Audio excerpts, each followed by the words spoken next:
जय श्री हरि, जय गयाजी तीर्थ। अनेकों लोग के मने संशय है कि गयाजी तीर्थ पिंडी दान जन्य जाबो, कोथाय थाकबो, कि रकम पिंडी काज करबो, कत खर्च लागबे।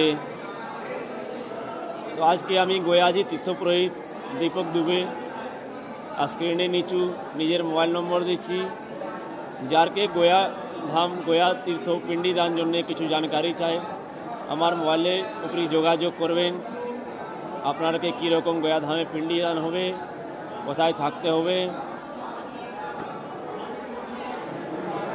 কী রকম কাজ হবে, সবাই ব্যবস্থা মোবাইলের উপরেই কথা গল্প হয়ে যাবে। আর থাকবার জন্য বিষ্ণু মন্দিরের কাছে যে গয়া ধামে মেন মন্দির আছে ওইখানেই থাকবার জন্য ভালো রকম ব্যবস্থা দিব।